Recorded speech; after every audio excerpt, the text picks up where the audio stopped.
Hey guys, Joe Ducey here with ABC15 and Let Joe Know. And we are here every other week, actually looking at things that bug you. Some consumers think is actually an opportunity for us to do more than not just, but do stories that are related to you and try to help people out with Let Joe Know, which we do every weekday at 6 a.m. and 4:30 p.m. and also at abc15.com/let Joe know. But this gives us an opportunity to kind of talk to you a little bit about some of the things that are happening in your life related to consumer issues and some things that are bugging you right here. You know, we've done some of these about landlord-tenant issues and about buying things for Christmas and fake websites and all those things. Well, today we're going to concentrate on cars. And I would think, I don't add them up, but I would think that out of the 1,000 complaints we get every month, probably about a third of those are related to cars in some way. Not necessarily car purchases, but car repairs, new cars, used cars, issues that people had with it, liens, those kinds of things. So I want to talk to you a little bit about that. And, I'm trying to work on a story also about how you actually buy a used car. And, the process you go through and what you should be saying, what you shouldn't be saying, kind of the red flags, those kinds of things. But I want to bring in our guest today, and we're really lucky to have him. His name is Dave Workington, and he is the executive director of the Arizona Independent Automobile Dealers Association. Dave, thanks for being here. Great to be here, Joe. Thank you. Yeah, and I want to talk a little bit about. I've got a little delay here, so be patient with me, guys. But I want to talk a little bit about some of the issues that people are having. First of all, tell me a little bit about your organization and what you do. And I know you've got a kind of a code of ethics for members and kind of what you expect members to do if they become members. Yeah, I'm Dave Workington with Arizona Independent Auto Dealer Association. We represent independent auto dealers in the state, which would include used car dealers, new and used, RV dealers, new and used, motorsports dealers. And we help our dealers do good business in the state. That's essentially what we do. Okay. So there's basically if you see issues with your people, you try to go in and kind of help them out and kind of prevent them, or not prevent them, but kind of guide them into how to deal with consumers in a positive way? Yeah. So you said when I see issues, I don't see issues. I don't go out looking for them. I will get calls from dealers that are working with an implied warranty issue, or they're dealing with some type of compliance issue, or maybe they got a letter from an attorney or an attorney general complaint, something like that, or even a BBB complaint. And I'll help the dealer understand what their rights are and what the rights of the consumer are, just to make sure that the dealer and the consumer can find a reasonable solution for whatever type of conflict that they're having at the time. Okay. All right. When you talk to people about consumers, I guess, well, first of all, if you're a consumer out there now and you are thinking about buying a car, used car, and you're going to one of these places, let us know what you think. Let us know maybe questions you might have about what you should be looking for, or red flags, those kinds of things. And also, if you had a purchase and you have some concerns about it, the common concerns I think we see some things involving, and this is new and used cars, not just used car dealers, but with liens on cars that they can't get the title for the car, and other things involve maybe problems afterwards where they didn't get a full look at the car actually, and then they see that there are some issues with the cars and they don't know what to do. So I guess if you could, Dave, let's go into a little bit of what maybe a person should do if they're going to look for a car. What are some things that you would tell people to do once they get to the lot, or even before maybe they get there? So before anybody shops for a car, they should figure out what kind of car they want, what price range they're looking for. Yeah. And if they find vehicles, most vehicles are listed these days with the VIN is listed, and they can go do a Carfax on that vehicle. They can do a lien holder check on the vehicle through azmvdnow.gov. essentially they need to do their homework. Um, Frankly, dealers are expecting consumers to have done their homework, um, and are prepared to respond to any questions that the customer might have. Um, with the internet these days, it's awfully easy to go get a whole bunch of information for that vehicle that you're shopping for. And so, as a consumer, you need to do that to get the best car for the price that makes the most sense for you. Obviously, the dealer has to make a profit on what they're doing. If you're buying privately, frankly, consumers get a lot more stung by private purchases than they do from a dealer purchase, because at least from a dealer, you've got recourse with that dealer. You've got some state statutes that provide you protections. You've got the AG's, the Attorney General's office, that can help you with any issues that you might be having with the dealer, at least get the dealer to respond to the AG's complaint.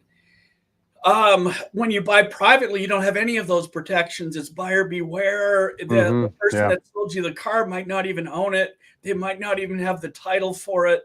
And essentially, you just paid money for something that you don't actually even own the vehicle. And being in the business, it's easier, frankly, for me to spot those types of scams than it would be for a consumer, just because I know what to look for, and I know what to ask the person selling it. If you're purchasing it privately, state law prohibits someone selling a vehicle if their name's not on the front of the title. So first off, if you're buying privately, you need to get and see a copy of that title to make sure that person selling it to you is actually the person that owns it. If it's somebody that whose name's on the back of the title as part of a title reassignment, that is not the way it works for private party sales in Arizona. It does work that way for dealer sales. There's a dealer reassignment section on the back of the title, but for private party purchases, that person's name has to be on the front of the title. Okay. Boy, that's a lot of information. Great stuff, Dave. We're going to take it a little bit piece by piece, I think. First of all, let's talk about what you should do before you kind of go in.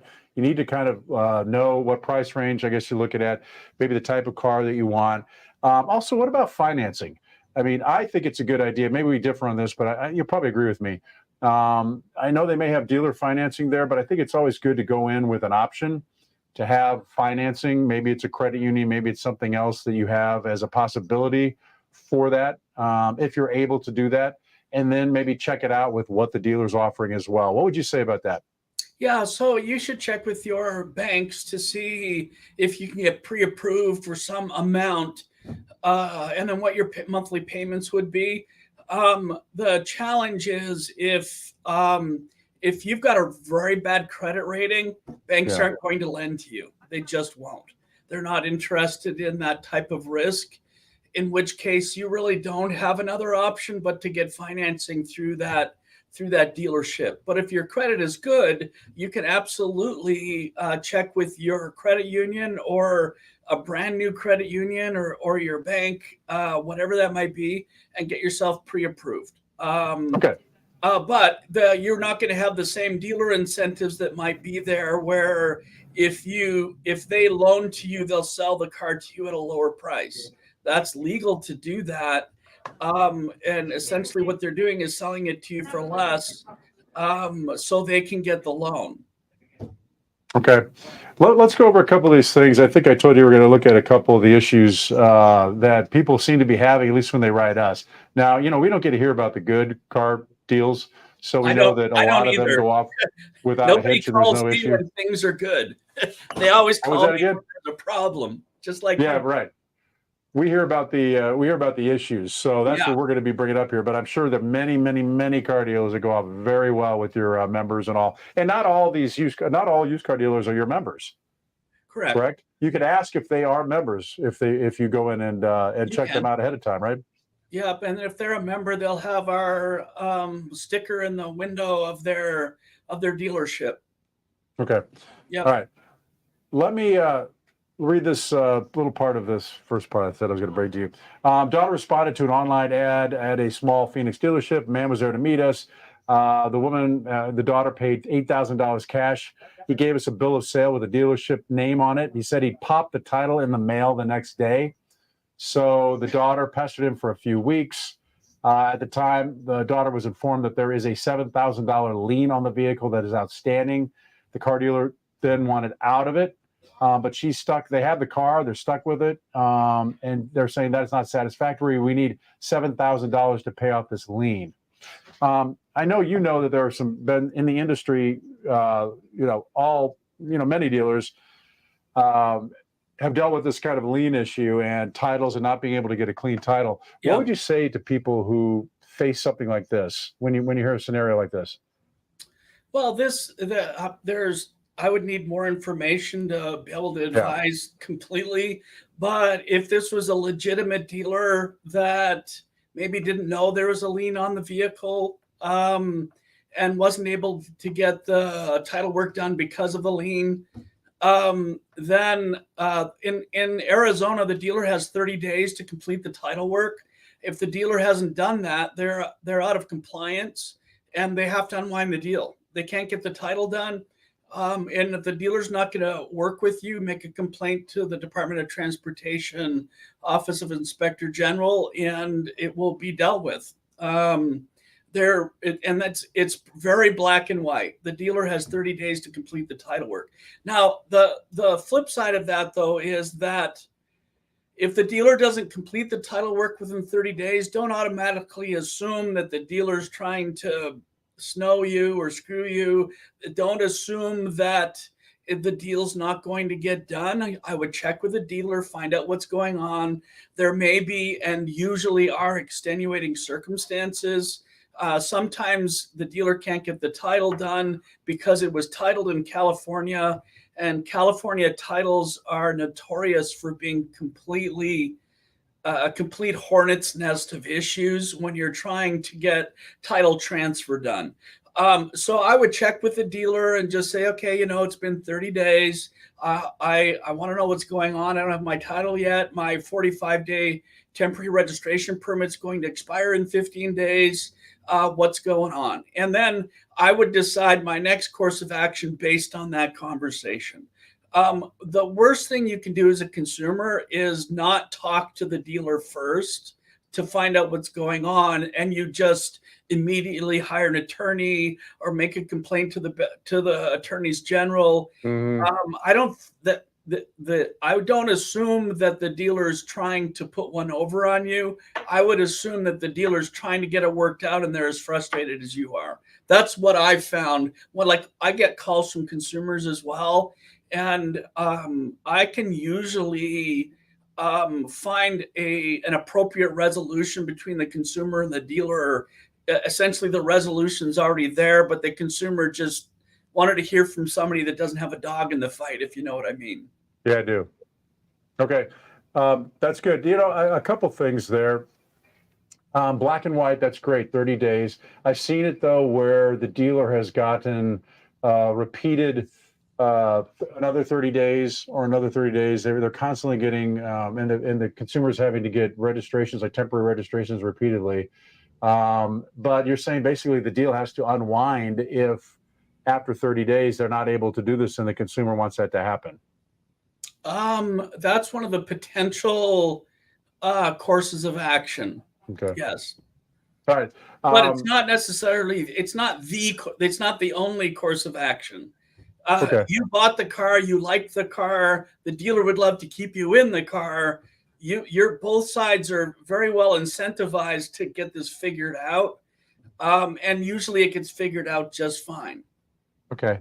Let me ask you, I guess it's just a standard practice. I was doing this when we did some stories involving multiple titles involving one dealership. It wasn't a mom and pop place. It was a big dealership. And, we were doing stories about why is it allowed? Why is someone able to sell a car where all the liens haven't been settled? That's normal. So you'll get a Yeah. trade in. The dealer pays off the lien. The lien is still there until the bank releases the lien, and the title gets sent to the dealer so they can complete the paperwork. That's Okay. extremely typical. Every once in a while, an additional lien will show up. Um, just weird things related to that title or to that vehicle that there's no way the dealer would have known about until they went to get the title transferred, and then like it shows up stolen in another state, which normally that kind of thing doesn't crop up, but it does sometimes. And Okay. there's nothing the dealer could have done to prevent that snafu. The it's not likely that a dealer that's doing their job would not know there's a lien on the vehicle, though, because they can do a lien holder check as well on the vehicle, as can a consumer. Like if you're buying privately, get that VIN, do a lien holder check. If you're buying from the dealer, you could do a lien holder check on the VIN. Like I would do a lien holder check as a consumer. I'd do a lien holder check. I'd do a Carfax, learn as much as I can about the history of that vehicle before I go in and start trying to negotiate a sale for that vehicle. The dealer that knows what they're doing, they're going to be doing the same thing. And you could do that through the state site. Yeah, so there's you can create your own login. It attaches to your driver's license number, and I think maybe even Arizona ID if you don't have a driver's license. And once you get logged into MBD now, you can plug a VIN in there and you can do a lien holder check on it. I just checked to make sure that you could do that, just to make sure I wasn't saying the wrong thing. I work on the dealer side, not on the consumer side, but yeah, absolutely. You can do that as a consumer, and the dealer that's doing their job would have already done it. Okay. All right. Let me go to the other example of a problem we hear about occasionally, and that is, let's see here. Oh, this person says, I'm an 18-year-old high school graduate. I have been saving money for 2 years, recently purchased a 2015 Ford Focus. I paid $5,800 and they sold me a lemon, is what this person says. I was only able to drive the car, not even a full day before finding out that the transmission was no good. Took the car to a shop and I was told the car was rigged so that I would not be able to notice right away. Okay, whatever. The shop is quoting me $8,000 to fix my car. We won't comment on the rigged, I don't know. But let's talk about if they have a problem after they buy the car. Yeah. What can consumers do? Arizona is an implied warranty state. And what that means is every used vehicle that is sold has to come with an implied warranty of 15 days or 500 miles. So in this case, whatever comes first. In this case, it was 1 day. I'm assuming he drove less than 500 miles. This vehicle would be covered under implied warranty. I wouldn't, frankly, trust 100% what a shop is saying regarding required repairs. Yeah. They're in the business of making money on repairs, and they could give you a laundry list of things that are wrong with the vehicle, so they can get the repairs on them. I'm not saying they're lying, but they may be, they're incentivized to give you a laundry list of repairs. If the transmission went bad on this thing, it's 100% covered. And in your note, you didn't say, did the consumer contact the dealer or not? So I don't know if they did, but if they did, I don't know if she did or not. Yeah. So if they did, then the dealer has to repair that so the transmission is working as designed when the vehicle was manufactured to move people down the highway. That's the way the implied warranty works. So I wouldn't assume that the dealer rigged it. I would wait to have a conversation with the dealer about fixing the transmission and maybe pass on the things that the shop had noticed that did the inspection. I guess one last quick question. Is it still common practice for dealers to allow the person to take the car off the lot and have it checked out before they buy it? Because I always advise that. And even if they go with them. Yeah, they will, they can do that. They can ask. They can also have a mechanic come and check it out at the dealership. like I said, do your homework. And you're making a very large purchase, probably the second largest purchase that you make in your life, other than your house, and you need to get your homework done. Okay. Dave, that was great, man. A lot of great information. And we're actually going to have, for anybody watching now or part of this, we're going to do something with this Friday at 6:30 a.m. and 4:30 p.m. on ABC 15. We'll take parts of what Dave says because it's really good stuff. Dave's with the Arizona Independent Automobile Dealers Association. You can look that up and go to them if you have any concerns or want to find a dealer who actually is a member, because it seems like they're, have a code of ethics and that they're going to follow, and there's some backup there. Dave, appreciate you being with us. And all of you watching, hope you learned something. We'll see you next time. Thanks, Bye. Joe. Love the work you do.